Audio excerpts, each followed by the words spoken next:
Like Nick said, my name is Maggie, and I'm down here in Jackson, Franklin, Perry, Randolph, and Williamson County. I'll just go ahead and advance, well, maybe advance to my next one. Oh, there we go. So really quick, I'll talk about a little bit of who I am because I think homesteading or sustainable living is a very personal and you need to be I like to be very conversationally with my audience. So I grew up in Olney, Illinois, which is Richland County.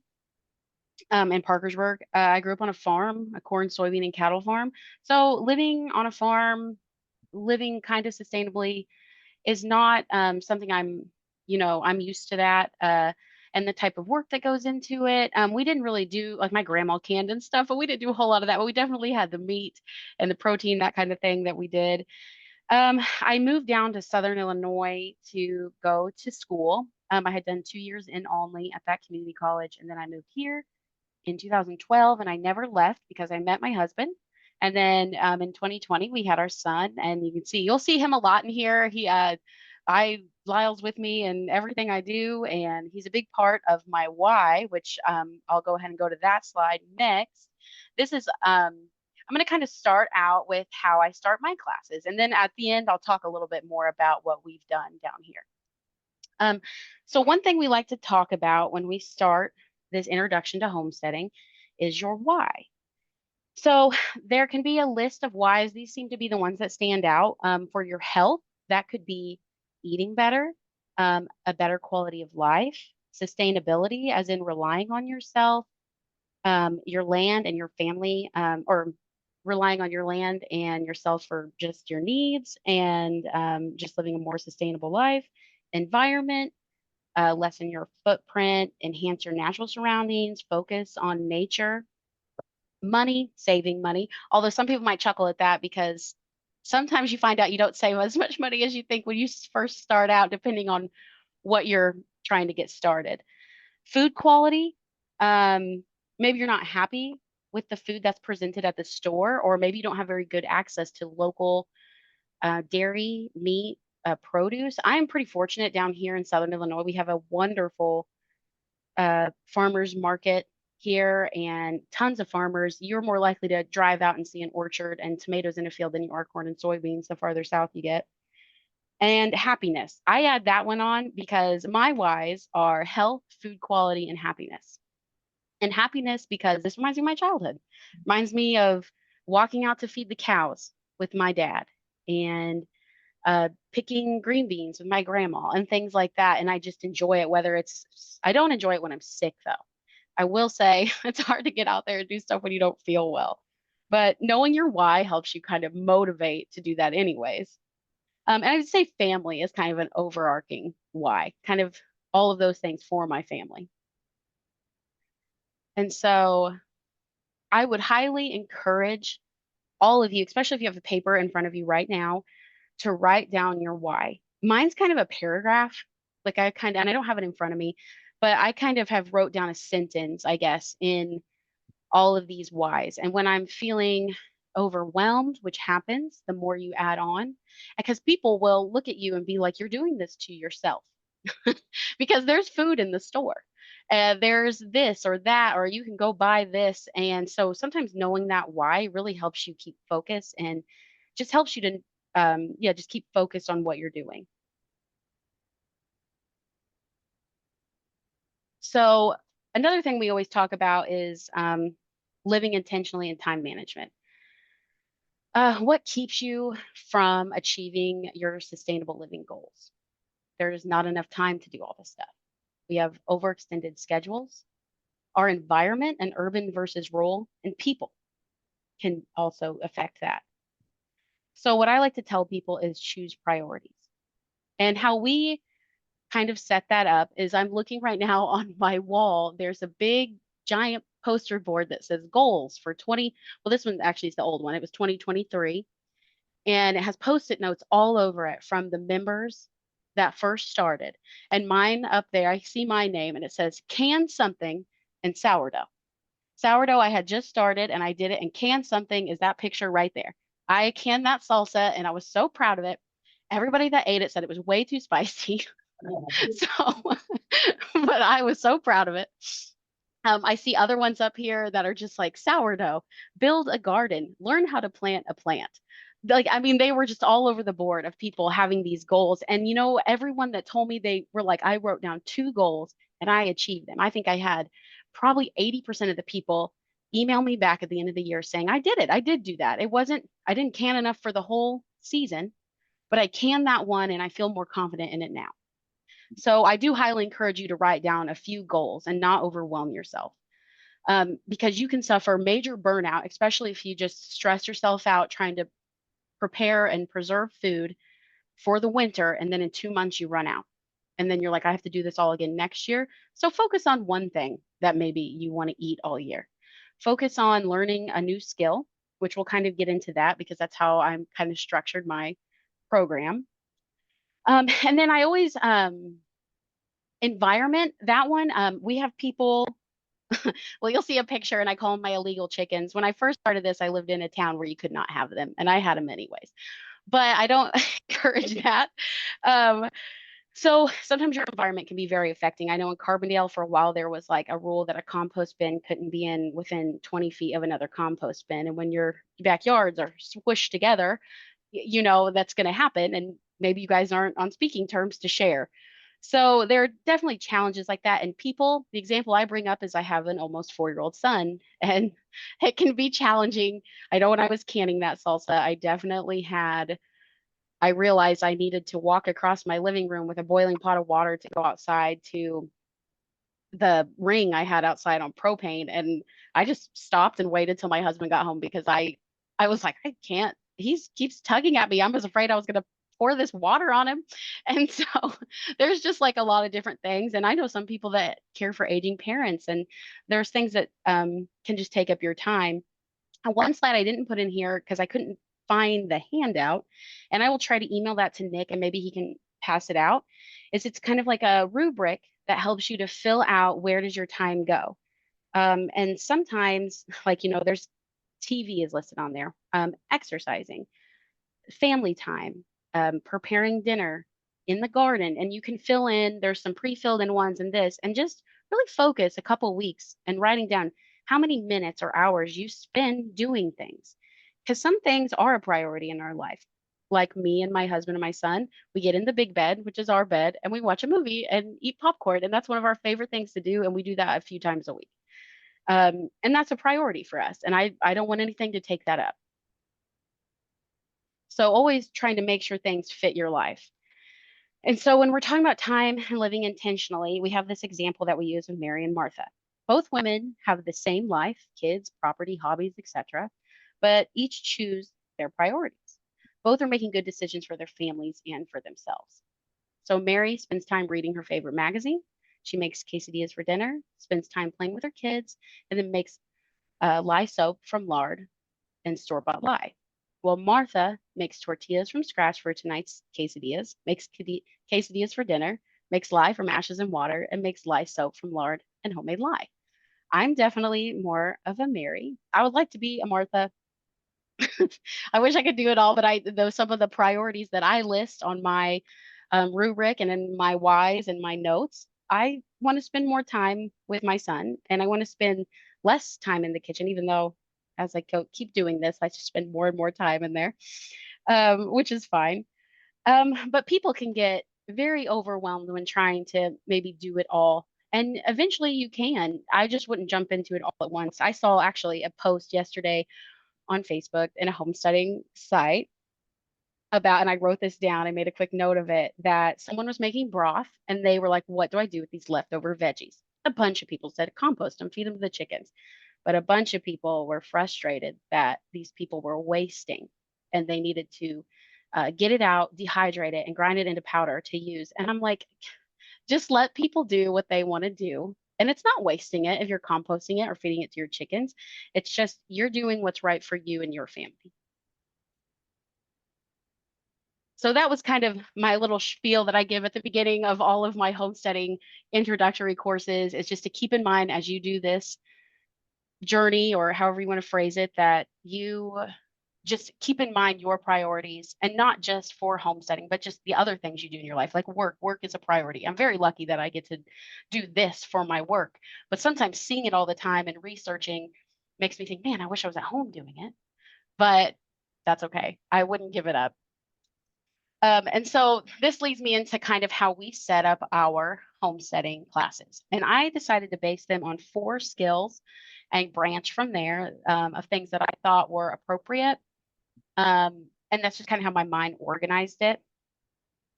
And when you are homesteading or living self-sufficiently, you are building your skills every time. And before I kind of explain the ones we focus on, just try. It may not be perfect. And you'll see a few things in here where things are not perfect, especially on the next slide, where if I wanted to do everything perfectly and aesthetically, like I see online or on these like different like influencer type stuff, I would never get it done. I, I don't have the time. I don't have that, but I do have the time to try and do the best I can and then come back to it maybe later after I've learned a little more. And so one of the main ones we focus on is growing and raising. And so that is growing produce and raising animals. Um, and this does consist of, we always say, space, time, a water source is very important, and a growing method. Space, you can see, and growing method, there's just different ways you can do stuff. Trellising, or in the top row of pictures on the left is in a high tunnel, but those are cantaloupe that we trellised up to make more room. And we knew they were done because they would fall to the ground. And somehow they didn't split. And actually, there's a picture of one right to the side. They were amazing. I think the variety was sugar cube. And then there's other pictures of the high tunnel to the side, things that we do. Flowers, not everything maybe has to be edible. Some things can just be pretty. That flowers are a big one that we actually focus on. A lot of people down here really like to grow flowers for added value to their farm. And then growing, there's my illegal chickens. That's when they were illegal. They are now not illegal anymore. And then the first dozen eggs I got. And so I do like to make when I present to this, these are things that I have built over the years. I think when I first did this slide, it had maybe the carrots and the flowers and a few pictures of the high tunnel. And then I was able to add on, the interns planted all these gourds in this like trellis hoop house thing out here. But and then I was able to add on chickens, and I hope maybe next year I'm able to add on chicken processing, because that would be our next step. Preserving is a very big one for people, because a lot of people can find out that they grow things really well and they love gardening, but then they're like, what do I do with everything? For years, I'm in vegetable science, and I for years just ate what I wanted, froze a little bit, and then just composted the rest or gave it away or gave it to a food pantry because I just didn't know really what to do with it. I had always done broth, which is what is up in that left hand picture, and I freeze it. I would like to can it. I just never pressure canned yet. So I freeze it in these 1 cup molds. I would say if you're looking for freezer stuff, there's a book called Freeze Right, and it's a very good book on freezing things. Um, the next addition for me was over here to the right. I made homemade soup, and I did freeze that because I didn't follow a recipe, so I couldn't can it or anything, but I did freeze it and pulled it out. And then down at the bottom, that was this year. I made strawberry jam and strawberry sauce, and I was so excited about it because it worked. And I don't know, one more pretty thing to put on the shelf. But when we talk about preserving in ours, we do canning is a big one that we do have someone to teach that. Our biggest thing is finding people to teach. Freezing, we talk a lot about that. And then freeze drying, there are a lot of people popping up that are freeze drying candy, and some of them have actually approached me asking if I would like them to come and teach, and I'm like, yes. So I've got a few people in the works for that. Fermenting, there are a few families that ferment and actually sell ferments at the market. So we're hoping to get them. And then dehydrating, I don't really have anything on that, but I was hoping maybe just even a video would be great. But for that, as I have found out, storage space is definitely one of the bigger challenges. And then, well, just time in general, or preserving space, knowing that everything in the environment is safe. And I'm thinking of my child, by the way, like I said, carrying a boiling pot of water across the living room um, and he was 2 at the time when I did that. But so yeah, there's some things to think about, and taking those classes can definitely help you kind of have a well-rounded view. Anything to put a picture of my son anywhere. So a big one that we also focus on is a DIY mentality. And I was talking earlier about aesthetics or like how things look. In the top right is a chicken coop that me and local foods educator Katie Bell, and she's actually in Richland County now. I think it's Unit 25. Her and I made that. It is a calf hut with there is a metal hog panel on the bottom with chicken or chicken wire because we dragged it around, and then that is a stall door that's super heavy. And that was our, and there's just a wooden crate in there that we would fill with stuff, and that's where they would lay it. And then there's a broomstick that we screwed into the across it, so they would have a perch at night.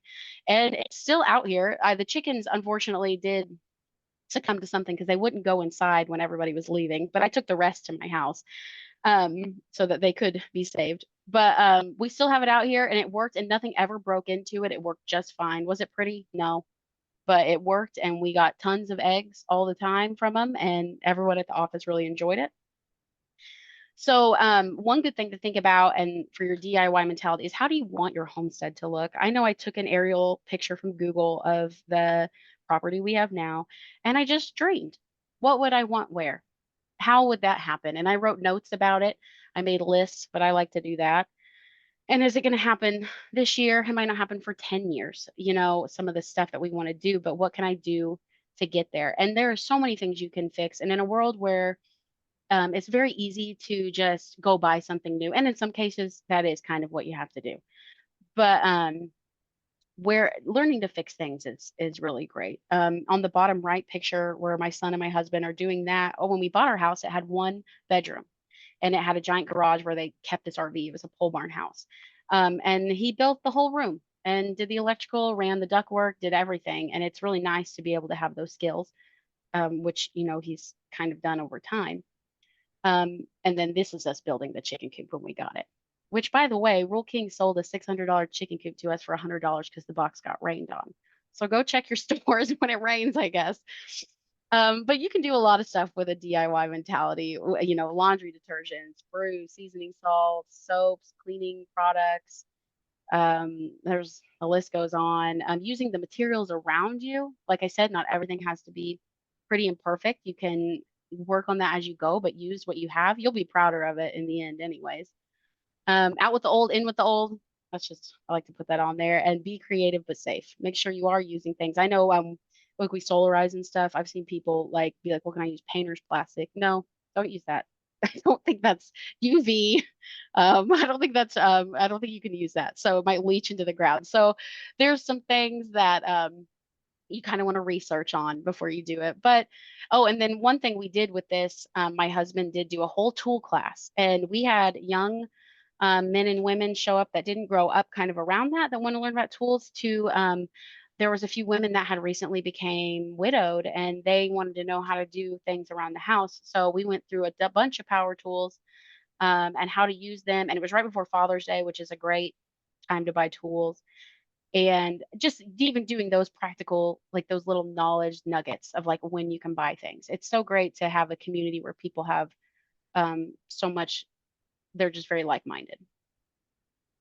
And then cooking, I think cooking is one of the most important things that you can do, because once again you get all the produce, you want to preserve it, but you also want to use it.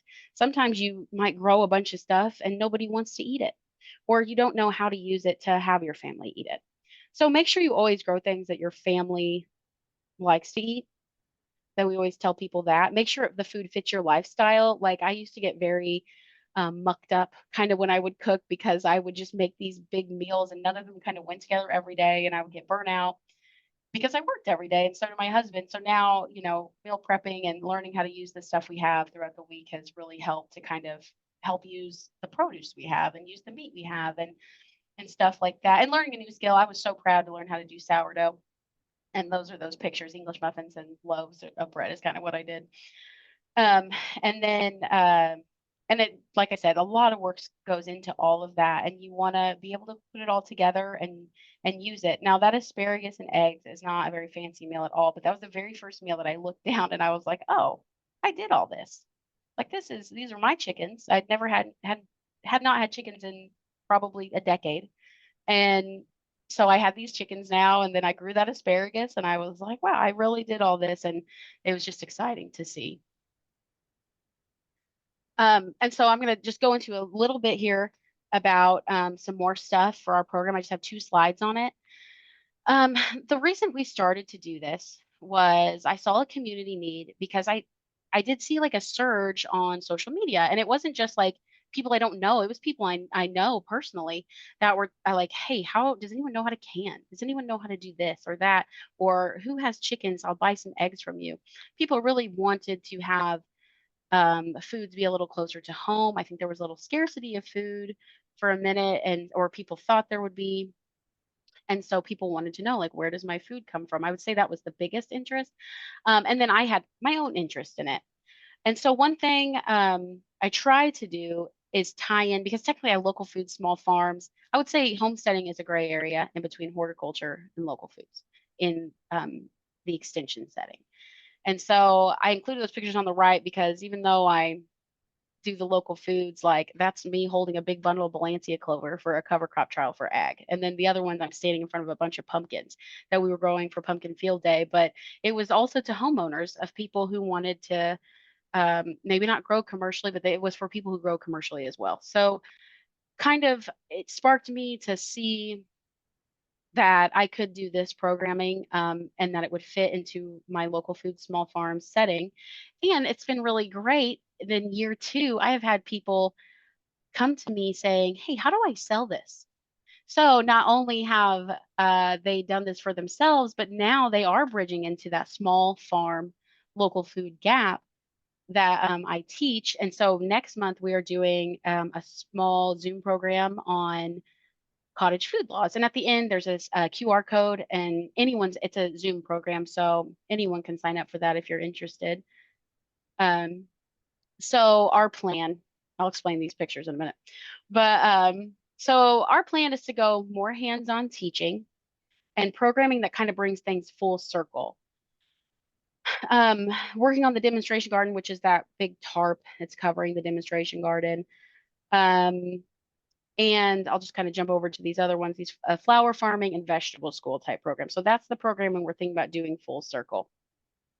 Like I said, flower farming is pretty big down here. People like to do it at markets and just bring bouquets for added value. I know whenever I go to the market, I always come home with flowers. And I included this picture on the right. That is my brother got married on Friday, and it was a very short notice, and I was able to get from a local flower farm bouquet, and we had lied to her, told her she wasn't going to get real flowers. She was going to have to make a fake bouquet. So I was able to bring that to her, and it was cool because it was all local. And I was able to come out here and harvest flowers and bring them as well. It was really nice. And so that's something people are also very interested in, is not just like the food, but what else can I make local and help out my community. And then the vegetable school type thing, we were hoping to work with our horticulturist who wants to do that, focus on a few vegetables, do some things out here on our grounds together. And then when we harvest some of those, preserve them together and people can take them home. So it would limit the class sizes, but it would be much more hands-on. We would like more tours. We were only able to get one, and we went to uh, Fresh Pasture Farms. It was really cool, and they have those 2 bottom left pictures, the chickens in the chicken tractor, and then they have the egg mobile on the right. It was very nice to see someone kind of actively doing all the things we ask people to do with regenerative grazing. And then everyone got to go to the farm store afterwards and buy a bunch of local meat, which was nice. Things like that we would like to see, because even though a lot of these people may only have an acre or even a backyard or something like that, you can still incorporate a lot of these regenerative type grazing practices to help build your soil without having to buy a lot of additives, which is nice. Um, and yeah, so that's kind of just our plan. Oh, and the book club, that was a new one this year as well. It went over well too. We read the book Animal Vegetable Miracle, A Year in Food Life, and it was by Anne Kingsolver. Uh, there was a few things that were maybe a little political, but it was written in 2007. And the fact that it was written in 2007 and a lot of the food quality issues or things like that are still relevant and at the top of people's minds is kind of crazy. But it was a really good book. It's just about a family who decided we're not going to eat anything from a certain amount, like a mile radius from their home, and they're over in kind of the Appalachian Mountain area or somewhere along there. And there's a few cool things where they have to go on vacation and like how they did that. And it was and the kind of the rules that they made for themselves. They only get one food that they like for the whole year that isn't available. Like I know spices were on the list of that, or coffee. Couldn't get coffee locally, so one person's thing was an exception for coffee. And so it was pretty cool to read that and just listen to their story. So thank you. If anyone has any questions, please send them in the chat or however you guys are going to do it. And that QR code will take you to our modern homesteading page, which I can also send out to Nick. I don't know how you want to do that, but thank you for having me. Yeah, if you can hear us, Maggie, thanks very much. Let's give her a round of applause. Yeah, I wanted to share some things that did come up in the chat and kind of jump through people's whys that did share it in the chat, and maybe ask a couple of you to share if you're willing. If not, Yeah. It's kind of personal, so totally understand if not, but Maggie, you can still hear us okay, right? Yeah, my headset got kind of knocked off, so I kind of heard you at the end there. Sorry. What was that again? No, you're all good. We're gonna share some whys, some of the Okay. whys that came up in the chat, and then maybe have a couple attendees here in person share as well. And then yeah, I wanted to have a little bit of a conversation about how we're thinking our Central Illinois homesteading series will go based off of what you kind of just shared at the end. And then take any questions that came up in the process, and then we'll take a real quick break, then jump into cover crops. The first why that came up in the chat was from David and Erica. Hope you all in the chat don't mind that I'm sharing this with everyone else, but they wrote down their why is provide for our family, friends, and community through increased skill and knowledge, increased food quality, and overall increased health of body, mind, and soul. Tom Neger wrote, knowing exactly what I'm eating, which is much healthier than store-bought food. Personal health and closer connection with nature. Michael S. wrote, take care of family, enjoy growing and processing food, especially gardening and hunting. That's near and dear to my heart. Like knowing my food sources, that's a big plus. Learn skills for bad times. This was kind of related to a homesteading survey, like interest survey that some of you may have taken. I sent that out back in April, and I got over 300 responses from all over, not just the center of the state, but parts beyond. And that one came up a lot, which was interesting, which is learn skills for hard times. So thought that was really interesting. And all right, that's all the whys that were shared. I will share one other comment that did come up in the chat, which was Maggie, when you said you canned something that was like just all right. David and Erica also shared that one year they canned overripe pears and they were super mushy. Oh, no. But they powered through them, and the next year canned pears perfectly. But the kids all revolted and said that they liked the old pears better. Yeah, that's funny. Yeah, thanks for sharing. That's hilarious. Yeah. So and then yeah, somebody also noted that this all looks well and good, but that purchasing rural land, especially in central Illinois, is probably a big challenge because land prices are really high. But I really appreciate what you brought up at the end. Which is that it doesn't take much. I'm on less than a quarter of an acre. I think it's 0.22 acres. And we had 20-year-old sod when we moved in last year, and we have like 6 12 by 12 garden beds, which doesn't sound like a lot. But if you're pretty intensive and intentional about it, we have a ton. I think we're going to add honeybees in January, and it's not illegal in Bloomington to have chickens, but there is like a couple of hoops to jump through, and an application fee, and they have to approve it. It's possible. And I think Normal is about to make it possible if they haven't done so already. They were looking for like candidates to show them that it was all right last I checked. So maybe more on that later, but let's jump back to the whys. If anybody's willing to share their why, either in the chat that hasn't yet, or yeah, anybody here. Yeah, Paul. So my big why is, at least at the moment, what I think of is number one, it's just a great adventure. It's a lot of fun to do it. And number two, I really like learning new skills. Yeah. So obviously I'm sitting here with Diet Coke, so it's not about healthy food. Yeah, well, yeah. Yes, hopefully- I have a full sugar vanilla Coke, so it's all right. yeah, no, but I also really enjoyed what you said earlier about like not everything has to be perfect. You're not an Instagram influencer. Probably nobody's life in this room looks like that. Mine certainly doesn't. I got like bits of kale all over the floor right now from the kale salad I just prepped like before this class, so I can go home and have dinner, you know. So like life happens and everybody's busy and we cope however we can. So two other people shared in the chat here. Try a community garden if one is nearby you. If you haven't yet and the backyard is like not tenable, or if you're in an apartment, I don't want to single anybody out. We designed this idea of this series to be applicable not just to like rural landowners with 5 or 10 acres, but people like me with less than a quarter acre, or even people that are in apartments. So like composting in a bucket at small scale, for maybe use in a friend's garden or your community garden plot or whatever it may be. So yeah, Yeah. thanks for bringing that up, Maggie, to be, just keep things realistic and don't strive to have everything just so, otherwise, yeah, you'll burn out for sure. Yeah, and trying to like that third, I didn't say this in my thing, but having a good relationship, if you do have a good farmers market, getting down there and getting a good relationship with the vendors can really help out, especially if you don't have room to grow.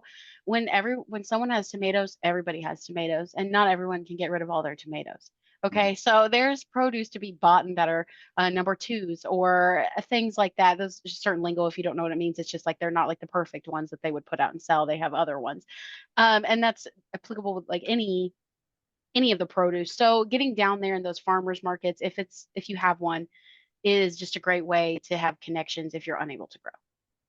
Yeah, that we had talked about having a class specifically related to buying seconds quality produce in bulk and then preserving or processing it.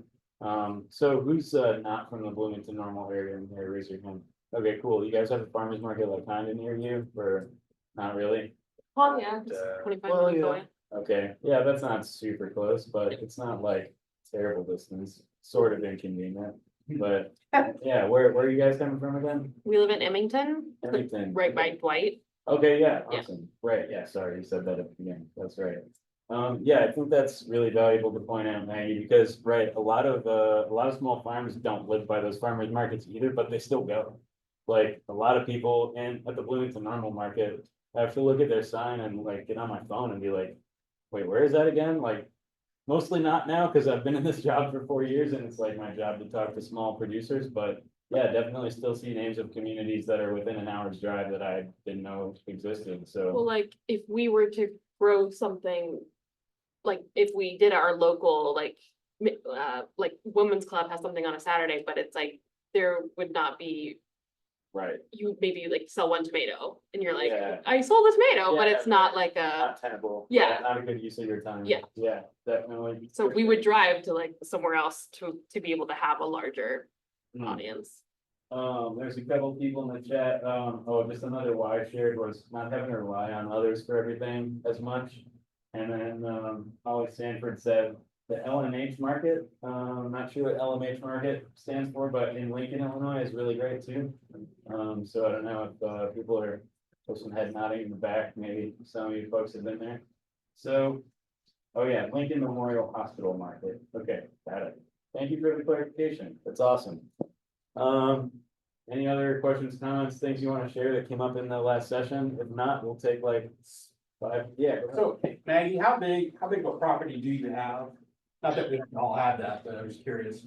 Oh, we actually just bought 20 acres. And so 14 of it was tillable and we turned 10 of it into hay type stuff, but we're letting it grow it had been used quite a bit. So we're just letting that. My garden failed. Luckily I had produce at work and these gardens, my garden was so depleted of nutrients that I just covered it the other day and just took it out.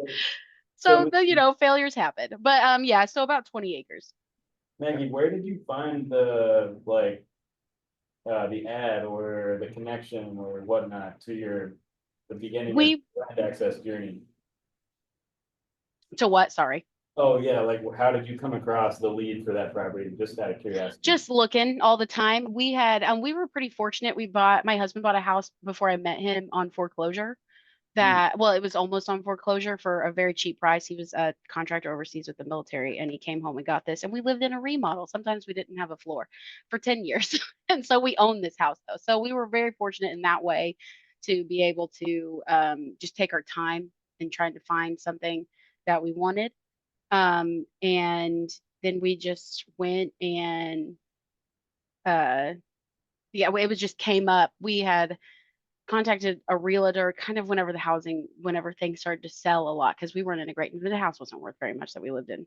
So yeah, it was just a timing kind of a thing. And we just kept looking at the real estate and people knew, like our friends and family, his friends and family live in the area.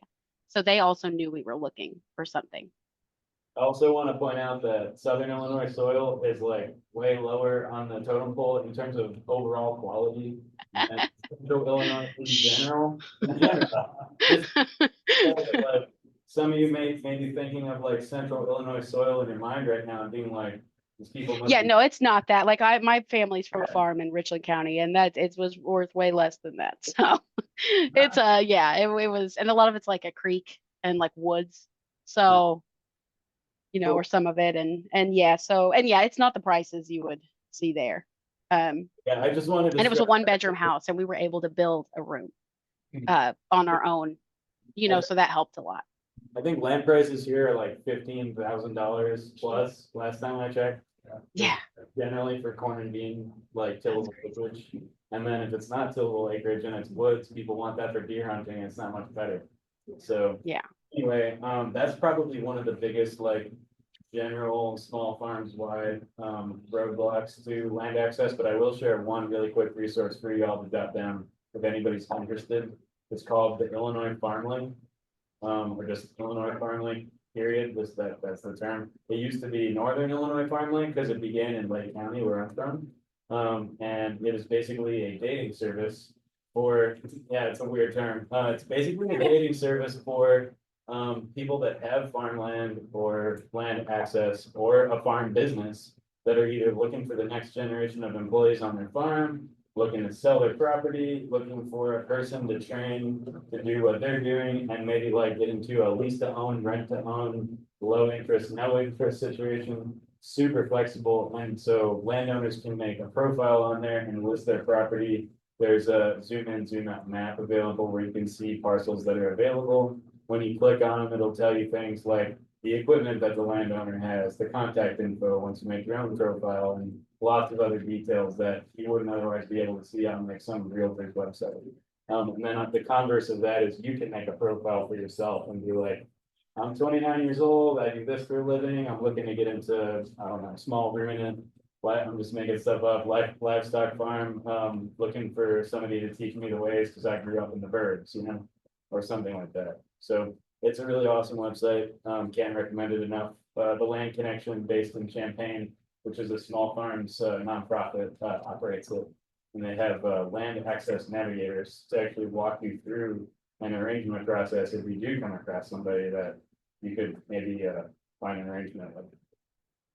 So Maggie, I think, oh, here we go. There's a couple other, Can I put that in the chat? Oh, yeah, no problem.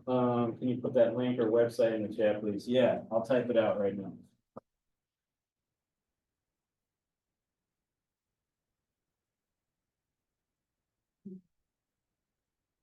All right, so any like final thoughts, comments on our first presentation you want to share? Cool. All right, yeah, don't be shy. But we'll take a 5-minute break. Bathrooms are down the hall to the right. Is our food actually gonna be? All right, we had a question come up, for those that might be listening on the chat. We had a question come up that I think might be relevant to a bunch of people logged on right now. And the question, if I'm getting it right, is, one of our attendees, has a pretty sizable piece of property, nearby-ish, right? Or where?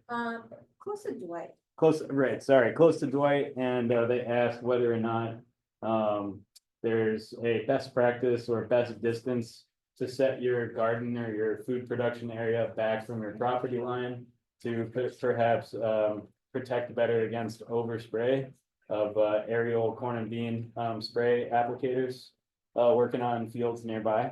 And we'll go ahead and probably remute after this question, but I thought it would be relevant for some of you online. The short answer is no, there's no best practice or distance to set things back. I would actually recommend a really strong windbreak on like most sides, all sides of your property if possible.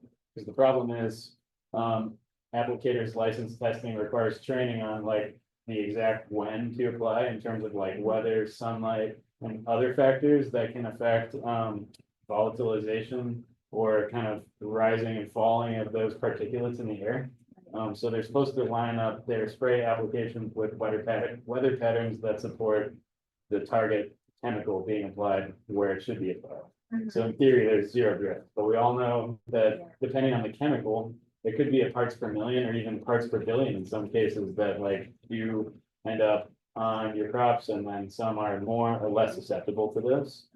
So in my like visual experience of going to farms and seeing drift issues, I see more drift issues where there's no windbreaks, and I see less drift issues where there are windbreaks. And so there is a edible windbreak demonstration planting being planned at Heartland Community College right now. They're in the planning and implementation stages of that. The Savannah Institute is an agroforestry nonprofit that is based in two spots actually, in Champaign, Illinois, and now also in Spring Green. Used to be Madison, Wisconsin, now Spring Green, Wisconsin. They are an agroforestry nonprofit that's attempting to educate the Midwest broadly and landowners specifically on the 5 USDA recognized practices of agroforestry. One of them is windbreaks. So they have like whole field days and classes based off of what is a windbreak, what can I use, how tall does it get? Do I pick like slow growing stuff that's more valuable? Do I pick fast growing stuff that has no value other than that, you know, grows 40 feet in 2 years, like willow or hybrid poplar, et cetera, et cetera. So I'd recommend reaching out to them and getting some like specific consulting on like windbreak design, because I have less experience in that field, but definitely a valid concern. And the Chicago Tribune, I think like 2 days ago, maybe 3 or 4 days ago tops, had a story about herbicide drift on like large legacy oak trees and things lower than that, and the effects that it's having even on resilient species. So good question. And I've Yeah. talked to the farmers around my Yeah, property yeah, yeah. and just like expressed my concerns, and they've been very like, yes, we will make sure that we're not applying that many days. And some of them are receptive and some of them are a little bit. Yeah, this is a great point. We had a flower farmer speak to our group. Not this group, another extension presentation back in December of 2023, Delight Flower Farm. It's in Champaign, yeah, in West Champaign, Illinois. And Maggie is bordered on, not our presenter Maggie, different Maggie Taylor, is the owner, one of the owner operators of the farm, and she's bordered on 3 sides by the same landowner, but various fields owned by the same guy. And she made a point of introducing herself to the landowner as soon as she got onto the parcel, because she could see like it's right on her property line, and like the best production area on her parcel was like pretty close to the property line. So they ended up figuring out an agreement. She now brings with him really nice floral arrangements for free to kind of like grease the wheels, you know. And like she doesn't probably have to do that now because they're friends, but at the time, you know, he was like, you know, I don't know you from Adam, who are you? And like, what are you doing with flowers now? What? So just that landowner education and like neighborly relationship building is pretty key, especially in like, she's in Champaign technically, but it's like way outside of town, you know, in the middle of nowhere. So especially in those communities, it's even more important. All